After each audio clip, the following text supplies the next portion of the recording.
Kita berada di jantung kota London, gedung pencakar langit The Scalpel, lantai 27, markas besar Lochmill Capital. Ini adalah pagi yang biasa, membosankan. Zara Dan, seorang pemroses transaksi, sedang berjuang melawan hangover parah. Kepalanya pening, hidungnya mimisan, dan dia harus memandu anak magang baru bernama Myrtle berkeliling kantor. Zara menjelaskan bahwa pekerjaan mereka adalah mengelola dana pensiun, uang milik pekerja sosial, polisi, dokter, dan rakyat kecil. Miliaran pound sterling yang hanya berupa angka di layar monitor. Zara membawa Myrtle ke The Bullpen, area kerja tim pemrosesan transaksi. Di sana ada Luke, rekan kerja sekaligus sahabat Zara yang sinis. Luke baru saja bercanda bahwa setiap hari di kantor ini adalah satu hari yang terbuang dari hidup mereka. Tawa kecil mereka pecah, tapi tawa itu mati seketika. Level 27. Pintu lift terbuka. Bukan klien, bukan manajer. Sekelompok orang melangkah keluar. Mereka mengenakan pakaian taktis, sarung tangan, dan yang paling mengerikan. Tanpa basa-basi, pemimpin mereka, seorang pria yang kita sebut London, Disconnect the call, now. "Jammer aktif!" teriak salah satu perampok. Sinyal ponsel di seluruh lantai mati total. Kepanikan meledak. Everybody listen in here right fucking now! Hands in the fuck! Hands in the air! Hands in the air! If you don't hear what I say, when I say it, you will be shot. Right, everybody on the floor, keep your hands above your heads so I can see them. Slowly. Seorang resepsionis bernama Donny mencoba memberi sinyal ke gedung sebelah, tapi dia langsung dihajar habis-habisan hingga babak belur. London mengambil alih kendali. Dia tidak butuh berangkas fisik, dia butuh akses digital. London menyeret Zara dan Luke kembali ke meja komputer mereka. Dia memberi sebuah flash disk. Isinya, detail 6 transaksi besar. London menodongkan laras senjatanya tepat ke belakang kepala Luke. Perintahnya sederhana. Masukkan transaksi ini ke sistem, sekarang. Luke gemetar hebat. Dia melihat angka di layar. 4 miliar pound sterling. Ini bukan uang perusahaan, ini uang pensiun rakyat. Luke mencoba menolak, tapi London tidak main-main. Di bawah ancaman kematian, Luke mulai mengetik. Jari-jarinya yang berkeringat menari di atas keyboard memproses transfer dana terbesar dalam sejarah Inggris. Tapi sistem Lochmill butuh otorisasi bertingkat. London tahu itu. I can't Commit them. Pindah ke tempat para petinggi sedang rapat. Dengan senjata ditodong ke kepala, mereka dipaksa memasukkan kode otorisasi mereka. Satu persatu. Approved, approved, approved. Hanya satu langkah lagi, konfirmasi dari bank kustodian.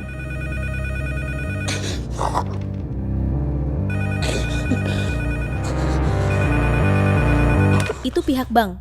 Mereka curiga karena ada pergerakan dana masif ke rekening tak dikenal di British Virgin Islands. London menatap Zara. Dia menggunakan alasan hangovernya sebagai senjata. Dia berpura-pura santai, bercanda dengan petugas bank bernama Warren, mengatakan bahwa ini hanya investasi hedge fund baru yang membosankan. Aktingnya sempurna. Warren percaya, 4 miliar pound sterling lenyap dari Inggris dalam hitungan detik. You can go now. We're not leaving till we see the money arrive in our account. Para perampok tidak langsung lari. Mereka menunggu konfirmasi dana masuk. Ketegangan di ruangan itu mencekik. Detik demi detik berlalu seperti jam. Akhirnya, notifikasi muncul. Money's been transferred. Lock and leave, now. Tanpa membuang waktu, London dan timnya menghilang secepat mereka datang, membaur ke dalam kerumunan kota London, meninggalkan puluhan karyawan yang trauma dan sebuah lubang hitam di ekonomi Inggris. Polisi mengepung gedung. Detektif DCI, Rhys Kovaci, seorang detektif polisi yang karismatik namun terlihat lelah, mengambil alih tempat kejadian perkara. Dia mewawancarai Zara. Rhys terkesan dengan ketenangan Zara saat menelpon bank.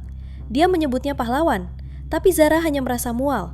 Di sudut lain, seorang penyelidik kejahatan finansial bernama Darren Yoshida tiba.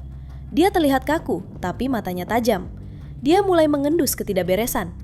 Bagaimana perampok tahu jadwal rapat komite investasi? Bagaimana mereka tahu saldo kas sedang tinggi? Ini pasti inside job, orang dalam. Tapi ada sesuatu yang lebih mengerikan menunggu mereka. Zara membuka laptopnya di rumah. Dia mengecek akun kripto rahasianya. Matanya terbelalak. Ada saldo masuk. Bukan 100.000 pound sterling seperti yang dijanjikan seseorang di masa lalu, tapi 5 juta pound sterling dalam bentuk Bitcoin. Esokan harinya di kantor, Zara bertemu Luke dan memberitahu kalau uangnya sudah masuk, tetapi tidak sesuai perjanjian. You need to take the crypto from your account, put it on the cold wallet offline. Kita masuk ke sebuah flashback singkat namun krusial. Beberapa minggu lalu, Zara dan Luke bertemu dengan kelompok London di sebuah gudang.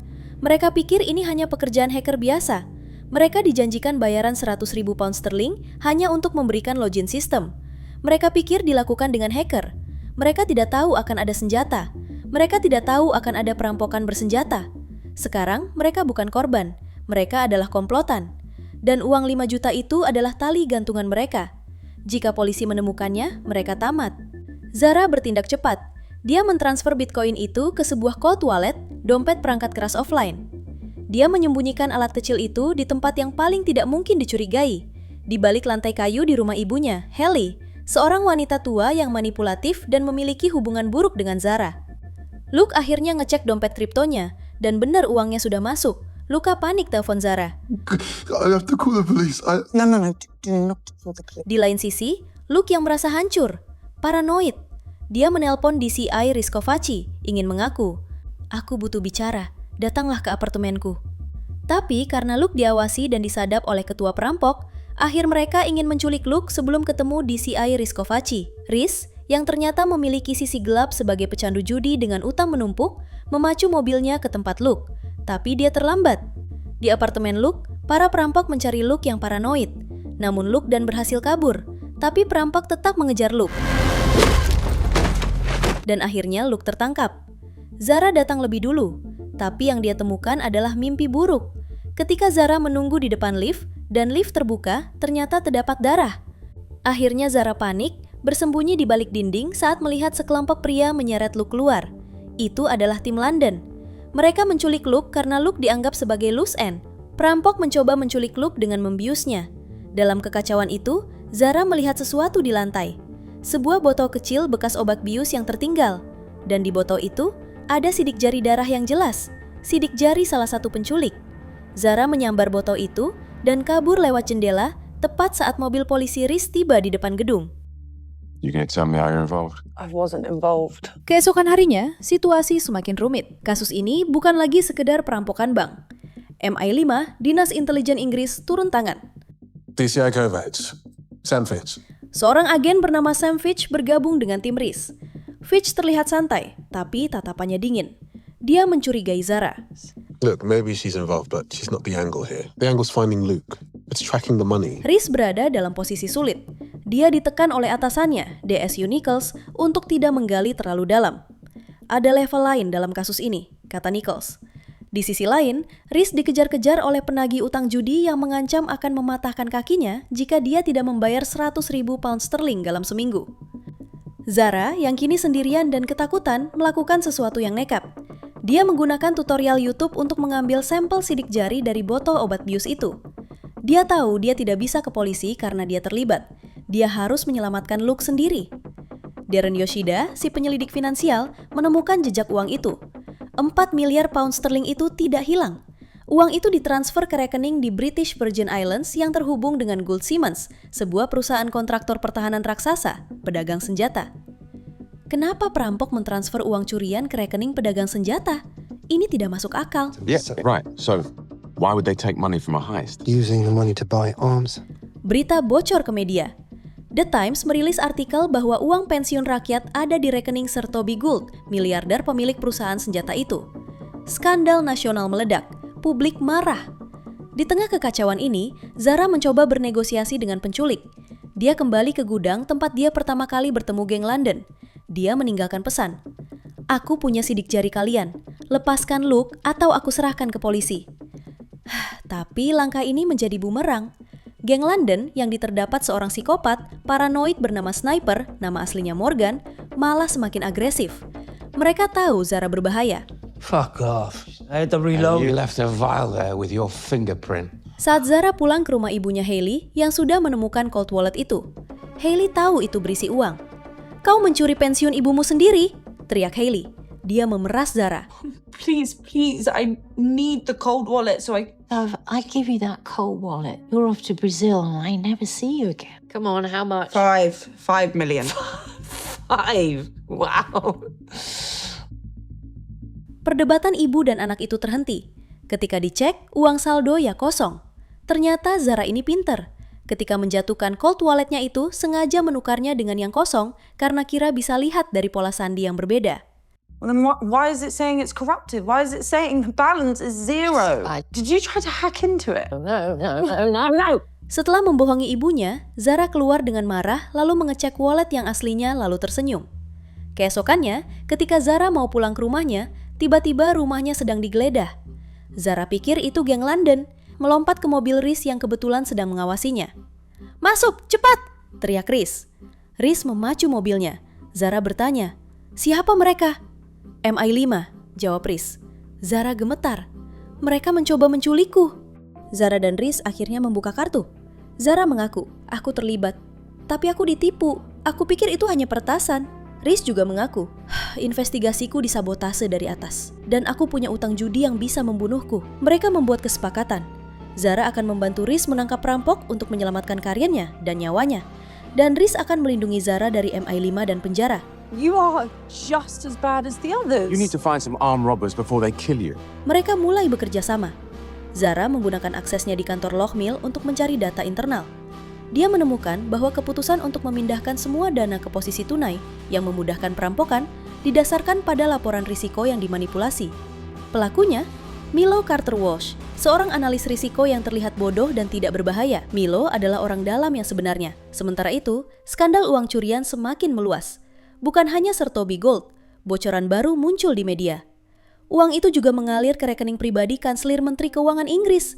Pemerintah Inggris guncang. Perdana Menteri di ujung tanduk. Seolah-olah ada seseorang yang sengaja menyebarkan uang curian ini ke rekening orang-orang berkuasa untuk mengekspos korupsi mereka. Zara mengonfrontasi Milo di apartemen mewahnya. Milo panik. Dia mengaku direkrut oleh seseorang yang tidak dia kenal lewat telepon. Dia dibayar 20 juta pound sterling. Milo memberikan nomor telepon darurat perampok itu kepada Zara. Tapi MI5 bergerak lebih cepat. MI5 agent menangkap Zara. Di area terbuka, MI5 agent memberikan tawaran. "Berikan kami nama dalangnya. Kami akan berikan identitas baru, paspor baru, dan kau bisa pergi dari Inggris selamanya. Tapi kau harus pergi dalam 24 jam. Zara setuju. Dia memberikan nomor telepon itu ke MI5. You've got 24 hours to leave the country and you're not allowed to talk to anyone before you go. Then I hope you kill them all. And Luke. Batas waktu 24 jam Zara hampir habis. Tapi sniper Morgan muncul. Dia telah membunuh rekan-rekannya sendiri karena serakah dan sekarang menyandera Luke. Dia menginginkan uang Zara. "Uangku hangus," kata Zara dengan tangan diangkat. Do you know how much it costs to fight an extradition back to the UK? Give me a cold wallet, and we go get the other 20 mil. Tapi aku tahu di mana ada 20 juta lagi. Milo memilikinya. Zara, Luke, dan Sniper pergi ke apartemen Milo. Situasi berubah menjadi pertumpahan darah. Sniper membunuh Milo dengan dingin. Dia mengambil cold wallet Milo. Sekarang Sniper punya 20 juta pound sterling. Wait, no, I know where the passcodes are. Mereka kembali ke gedung The Scalpel. Kantor gelap gulita. Hanya ada cahaya dari lampu jalanan London di bawah sana untuk membuat Zara merenung sehingga dapat tidak mengambil kembali senjatanya. Tiba-tiba, pintu lift terbuka. DCI Raiskovaci keluar. Dia datang karena melihat mereka bertiga datang ke Lochmill. Baku tembak terjadi. Peluru mendesing menghancurkan kaca dan monitor komputer. Rice bilang ke Sniper mencari Luke yang kabur bawa wallet Milo. Dia melihat Sniper terluka parah tapi masih memegang senjata, siap membunuh.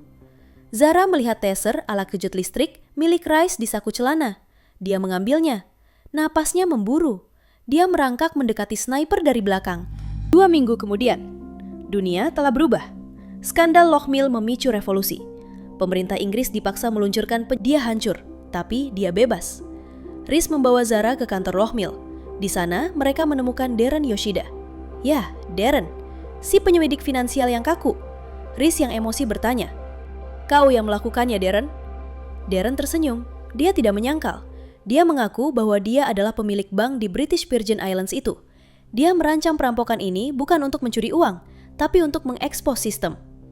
"Sistem ini rusak," kata Darren. "Orang kaya menyembunyikan uang mereka sementara rakyat mati kelaparan. Aku butuh ledakan besar untuk membuat orang peduli. Aku butuh cerita. Dan kalian adalah aktor dalam sandiwaraku." Darren membuka sebuah koper. Isinya 10 juta pound sterling. Ambillah. Bayar utangmu, Rhys. Mulai hidup baru, Zara. Anggap ini bonus. Selamatkan hidupnya. Rhys dan Zara berjalan keluar, meninggalkan Darren dan uang 10 jutanya. Mereka memilih integritas. Di luar gedung, udara terasa dingin. Apa yang baru saja kita saksikan adalah masterclass dalam misdirection. Kita mengira ini adalah cerita tentang perampokan bank. Ternyata, ini adalah cerita tentang aktivisme radikal yang menggunakan metode kriminal untuk menghancurkan sistem korup dari dalam. Zara Dan, yang awalnya hanya korban tak berdaya dan pembunuh bayaran, dia berjalan keluar dengan hadiah utang orang jahat. Hanya ada mereka yang tahu cara bermain dan untuk menekan pemicu taser. Terima kasih telah menyimak alur cerita yang gila ini. Sampai jumpa di recap selanjutnya.